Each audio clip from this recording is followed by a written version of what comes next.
I'm Niall Paterson. Welcome to the Sky News Daily, where it is another massive day on the campaign trail, especially for Rishi Sunak. Now, he launched the Conservatives' general election manifesto today at Silverstone Racetrack, of all places.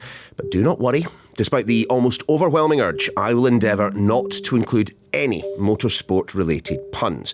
No promises, however. By way of contrast, the Prime Minister was absolutely chock full of pledges and commitments, most notably when it came to tax. Our national insurance tax cuts are already worth £900 to the average worker. And we will keep cutting taxes in the coming years, meaning that by 2027, we will have halved national insurance to 6%. That is a tax cut, my friends, worth £1,300 to the average worker. So in a moment, we'll go through the policies, the numbers and the rhetoric with our economics and data editor and a former Conservative advisor turned PR guru. But let's start with our political correspondent, Darren McCaffrey, who was there at the manifesto launch today. Can I just dwell for a second on the choice of venue that the Conservatives had for this? Silverstone, a racetrack. They brought a bunch of journalists there who are awfully fond of deploying analogies and metaphors to describe the, here we go, here's one for you, car crash that this campaign has been at times for the Conservatives. What on earth were they thinking about doing it there? You know what? It's a very good question. I think numerous times today I talked about the Conservative Party being in the pits, or as you say, at the back of the grids, or not exactly in pole position, or a party that might well crash and burn. Yeah, as you say, it can go on. I mean, you can always flip these on the other side, you know, that Rishi Sunak is turbocharging his campaign, or, that he wants to race to victory in this election race. You can go on and on and on. What was really weird, Neil, was, first of all, we were at Silverstone, but you would never know we were there because we couldn't film outside because apparently Brad Pitt was there filming another film, an actual Hollywood movie, which the Prime Minister referenced in the speech. So rather weird we're in a place that we couldn't really show where we were. And second of all, the lack of razzmatazz. Look at what Ed Davey managed to do yesterday. Now, lots of people would say it's a bit of a gimmick and he's making a bit of a fool of himself, but he has made it fun, he's made it interesting, and he's added something to it. Whereas, today again was quite conventional. There weren't that many people there. There were lots of people in the audience who kind of, volunteers who kind of turned up, but there was only a couple of hundred really. Yes, the cabinet were there. It was mostly journalists. It was all a bit flat, really. It felt like a kind of, a Welsh Conservative conference, and I don't mean any offence to anyone there, rather than the launch of a big national campaign, which is apparently setting out a bold vision. Darren, thank you, and we will have more from Darren just a little later. But let's dive into the manifesto itself, the policies, many of which, of course, we have heard before. So let's bring in political strategist and former Conservative advisor Joe Tanner, also our economics and data editor Ed Conway. Good to see you guys. Ed, given that this is one of the happiest days of the year for you, the government producing its manifesto... It's not happy. Can I just say it's not happy? And the reason it's not happy is this is a kind of reminder, it's like a flashback to how things used to be before we had like the OBR, the Office of Budget Responsibility, who do the kind of official sums. Because what happens in these manifestos is each of the parties just presents their numbers. They don't, then it's not like they're using the same formulas to do it. It's not like they give us a spreadsheet where we can actually work off. Every one of these manifestos, they've got different numbers. Some of them look at different years. Some of them are basing them, on one particular assumption. It makes it really, really difficult to just to read through all of the statistical noise to work out what the hell is actually happening here. So, I mean, I can't pretend I don't enjoy that a little bit, but it's not, it's quite hard. It's quite hard right now. Not that anyone's going to be kind of, pitying me. But Ed, let's start with the headline stuff, and it has to be the tax cuts. £17 billion worth of them by 2028-29, and paid for in an interesting fashion. Yeah, so it's £17 billion. That's quite a lot. That's a big set of tax cuts, and it gets national insurance, the kind of employee rate, down from about 12% to 6%. Worth saying, does it mean that by the end of the Parliament the tax burden is lower? Doesn't look like it. In fact, the tax burden is still rising for the next few years at least. Wait just 1 second there. Let's be absolutely clear as to what you're saying. The Tories have essentially had a manifesto launch on the platform of tax cuts, but on the data provided to you, the tax burden, the amount of tax we all pay, continues to rise. based on the back of an envelope sums that the Conservatives have come up with. Yes, the tax burden, which is the best measure of just how much we're all paying in taxes, still goes up. And even though these tax cuts are big, they are not enough to outweigh the fact that through all the various other increases, whether it's high corporation tax or, much more importantly than everything else, your tax-free personal allowances, the fact that they're being frozen, all of that means we are paying more tax in the coming years. And so I think that's what a lot of people, particularly in the Conservative Party, will be disappointed by. Joe, do the Conservatives just not care that we can sit down and work this out? Is it simply the fact that clearly tax rises versus tax cuts is a dividing line that they would wish to put in the mind of the electorate? You know what you're going to get with Labour, you know what you're going to get with the party of tax cuts, but when you look at the data, you look at the freezing of those income tax thresholds, which, frankly, Labour have signed up to as well, we're all going to be worse off, even if the Conservatives get elected. Let's face it, they sort of hope the way that they're positioning it will get through rather than the way Ed puts it. The problem is, Jeremy Hunt himself said that the tax cuts they'd already made were not then sort of moving the polls. So you kind of wonder why they're doing it again, because it isn't having the cut through that they wanted it to have in terms of how people were feeling. And it takes a while. Like, they've sort of been talking a lot about, we're doing this and we're doing that, and you're going to see this, you're going to see that, or you should be already seeing it, I think is what they're hoping.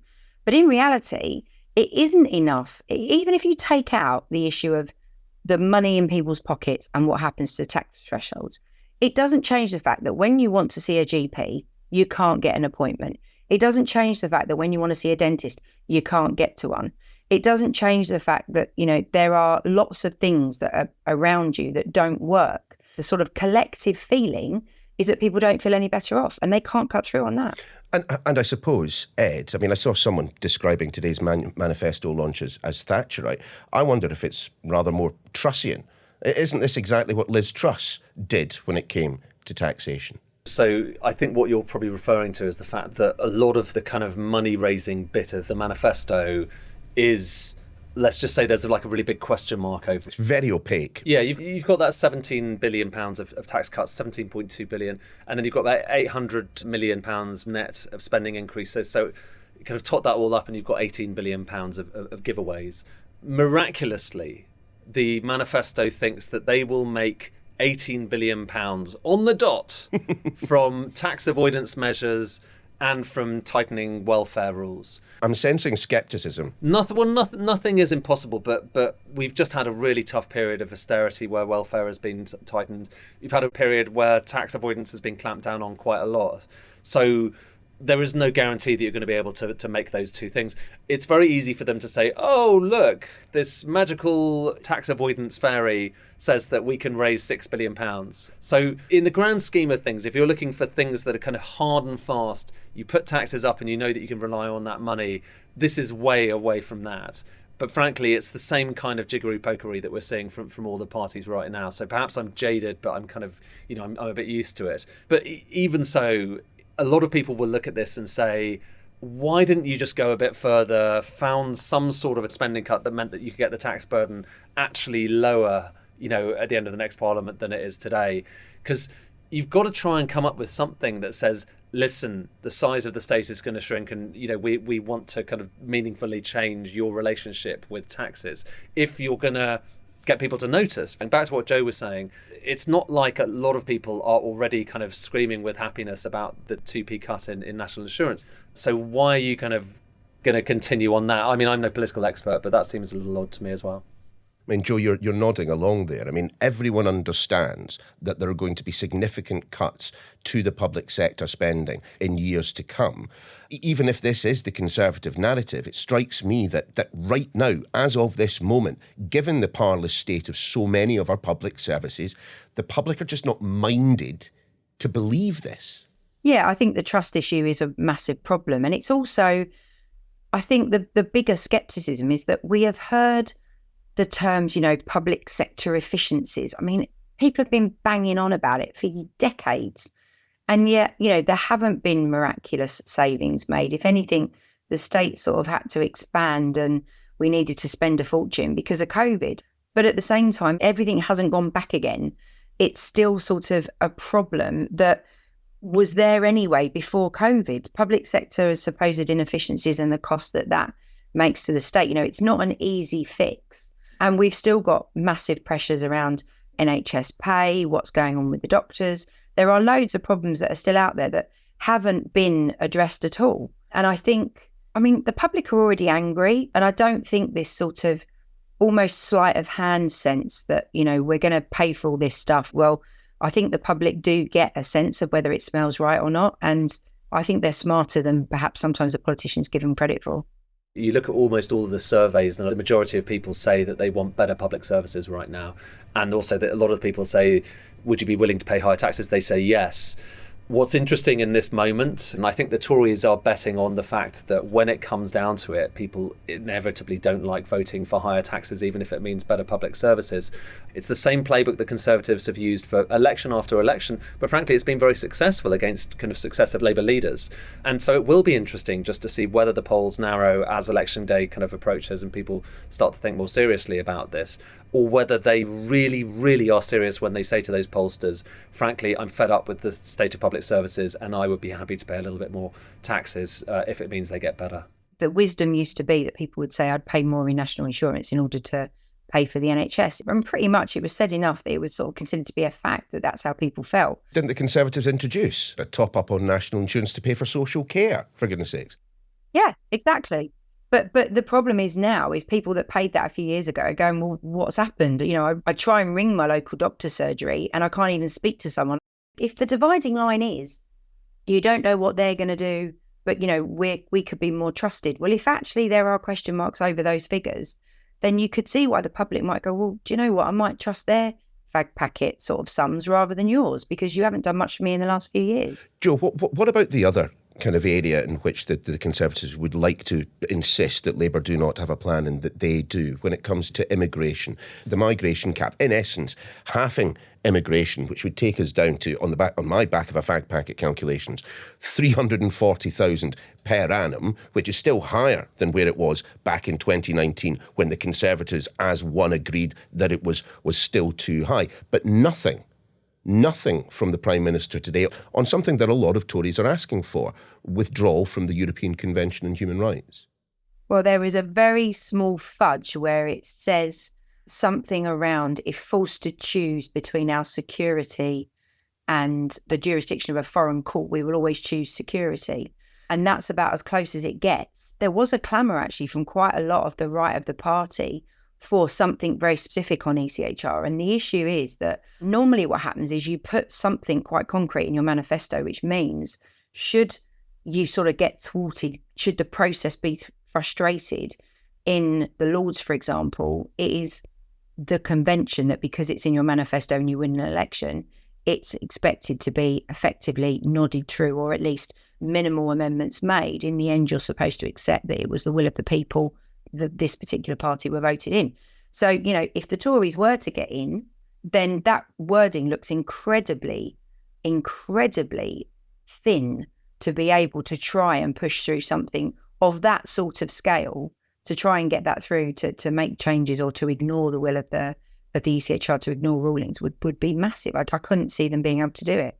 Ed, if you were pushed, how would you characterise this manifesto? Because sitting in the office, watching Rishi Sunak lay it out, it struck me that there was a kind of a distinct lack of narrative. There was lots of stuff in it. Obviously, the 2p cut to national insurance, removing national insurance entirely for the self-employed, no new green levies or charges, rewriting the asylum rules, the child benefit threshold going up, that migration cap, stamp duty and all the rest of it. It just all seemed slightly disjointed. And if you strip out, stamp duty and the child benefit side of things, it all looks pretty much targeted towards, people who vote Conservative. There's that phrase about what decides elections. It's the economy, stupid. And I would love to believe that was kind of the case, that really what everyone is focusing on is what the economics editors of all these broadcasters and newspapers have to say, which is, I'm afraid, utter nonsense. But I think where it certainly is true is that people, look at how well off they're feeling, and they just look at whether they're feeling better off than they were kind of a few years ago. And then on top of that, start to think about, okay, well, who do I trust more when it comes to the kind of the financial stuff? I don't think there will be an enormous focus on the numbers here. I do think that, does the document add up to this grand vision that feels cohesive and hopeful. It doesn't feel like it's quite there yet. And I mean, if you look back to the Boris Johnson manifesto of 2019, in many ways that was even more of a kind of hot mess of all sorts of different crazy promises all over the place. But it just kind of worked. It just kind of worked, and it felt together in a way that this one feels like it's slightly more of a hodgepodge and slightly less cohesive. That being said, it's not. I don't think it is Trussian. It's not crazy. I actually think it's kind of more cautious than many people will probably give it credit for, and that's just a consequence of post-Truss, Rishi Sunak, Jeremy Hunt. They don't want to completely trash the Conservatives' reputation or what is left of it of looking after the economy.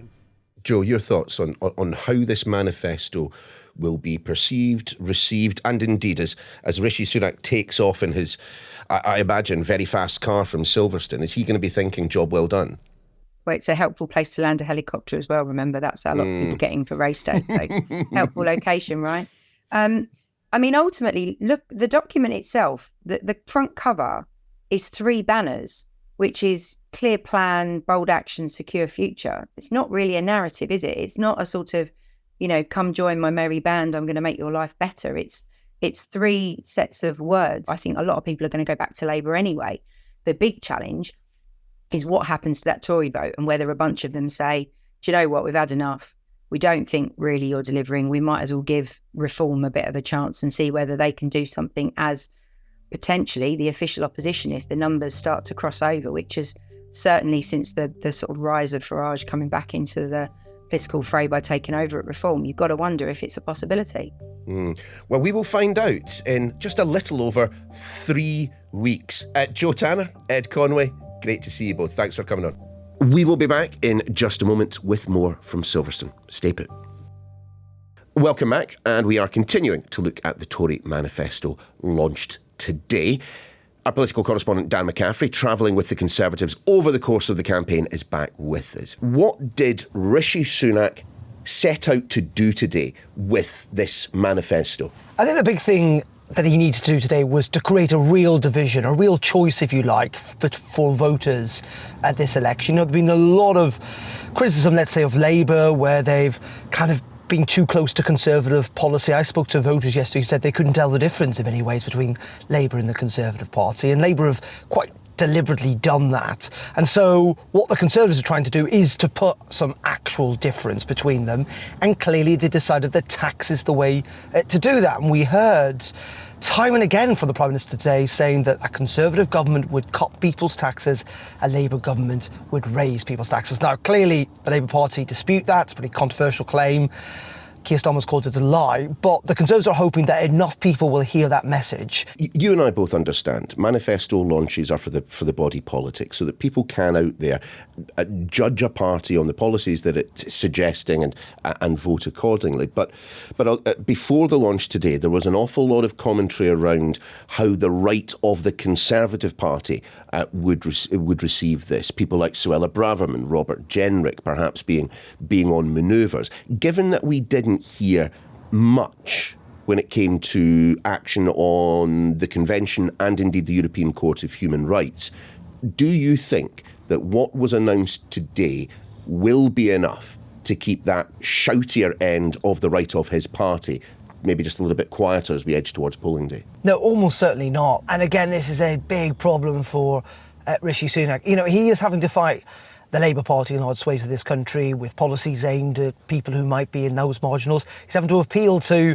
the Lib Dems in the blue wall. He's having to talk to Reform voters and people who quite like Nigel Farage. But he's also having to talk and deal with those massive splits within his own party. And there are many MPs who feel, given where the party is, they need to go for broke. They need something. Anything maybe that's going to potentially change this campaign. Be as bold as you like, they would suggest, when it comes to the European Court of Human Rights or when it comes to slashing income tax. Just do it. Stop being so cautious in this campaign. And frankly, there were no great surprises in this manifesto today. That's the bottom line. I think that's in some ways the top line of today. We knew the Conservative Party who said they were going to cut taxes. They'd even trailed the main tax cut they were going to make around national insurance. There were no surprises today, and that will mean a very jittery Conservative Party, because if the polls don't shift in the next week or so, and you're 2 weeks out to actual election day and it looks really dire, what do they do? I mean, there's even suggestions that they might even come out, some of these rebels, with an alternative manifesto. I mean, that's the insane position we're in. And as I say, I think the politics around this, if nothing changes, actually could get quite difficult. Really difficult for the Prime Minister. You mentioned the polling there, Darren. I mean, we have begun to see Conservative political adverts mentioning, warning in fact, that there could be a pending Labour landslide, which in and of itself is probably worthy of comment. But we have had another collaboration between Sky News and the pollsters YouGov, which doesn't really signal a massive difference, but it does rather suggest that those Conservative ads hinting at a Labour landslide are not miles from the mark. No, and if I just talk you through the figures, I mean, the latest poll has got the Conservative Party on 18%, down 1, Labour on 38%, down 3. The Lib Dems actually up 4% on 15. Reform, that's Nigel Farage's outfit, up 1 and 17, and the Greens actually up on 8. Now, initially, the big winners from that do seem to be the Lib Dems. We know that lots of the so-called field work, that's the questions they ask voters, have been carried out in the last couple of days, and there's been an awful lot of coverage of the Lib Dems around the manifesto, and so that might explain to a degree their bounce. But I have to say, actually, we talked about Ed Davey earlier on. I think people will have noticed him at least, and which, by the way, when you're Lib Dem, being noticed is actually quite important because, lots of people will still be unfamiliar with who the Lib Dem leader is. But you're right, in terms of where we're at, we're still 20 points, aren't we? Like, Labour are still 20 points ahead of the Conservative Party, and that could translate to, there's a lot of Conservative MPs who are now consigned to the fact that they think they're going to have way fewer than 200 seats after this election, that it could be even worse than that. But doesn't that suggest that all of the criticism that emerged in the immediate aftermath of the Prime Minister's decision to leave veterans on the beaches of Normandy, that hasn't registered quite as much as people might have assumed? Just tell us what it has been like being around the Conservative team, the Conservative advisors, the Prime Minister himself after D-Day.